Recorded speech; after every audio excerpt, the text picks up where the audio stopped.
Riker's book! The Iron Cage of Identity Politics by Conrad Riker, available now. You ever notice how the same people who scream about toxic masculinity are the first to shame a guy who can't bench press his body weight? It's the ultimate feminist double bind demand. Men be softer, then laugh when they can't open a pickle jar. I watched a buddy get dumped because he teared up at his dad's funeral. His girlfriend called it emotional labor. 6 months later, she's engaged to a Marine who bench presses Volkswagens. Biology doesn't care about your gender studies degree. Women claim they want vulnerability, but their dating apps say otherwise. A 2023 Tinder study showed 87% of women swipe right on profile, showing physical dominance. Rock climbers, firefighters, guys holding dead fish. Meanwhile, the sensitive poet, Bio, gets the same reaction as a telemarketer at dinner time. Let's talk about the respect boundaries. Scam. Feminists act like every guy's a predator in waiting, but I've lost count of women who ghosted me for not pushing past their token resistance. Ever been on a date where she says, I don't kiss on the first date, then acts offended when you don't try? It's like playing chess with a pigeon no matter how you move. The rules change mid-game. And don't get me started on talking over others. Ever sat in a corporate meeting where a woman interrupts constantly, but the second the man does it? HR materializes like the Spanish Inquisition. A 2022 Harvard study found women interrupt more in mixed groups, but guess who gets labeled domineering? The settler colonial borders crowd cracks me up. These are the same people who live in gated communities with no trespassing signs. Try walking into a feminist apartment uninvited and see how fast she calls 900. Borders exist because humans are tribal. Always have been. Always will be. The Native Americans had wars over territory long before Columbus showed up. But sure, let's pretend dismantling the US border will magically create utopia. Meanwhile, Sweden's open borders experiment turned Malmö into the rape capital of Europe. Funny how progressives never volunteer their neighborhoods for the social experiment. Here's a fun test. Next time a woman teases you, stay stone-faced.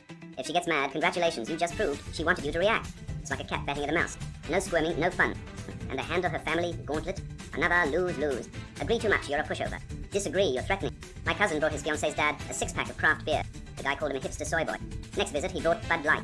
Suddenly, he was a redneck misogynist. Some games are rigged. Walk away.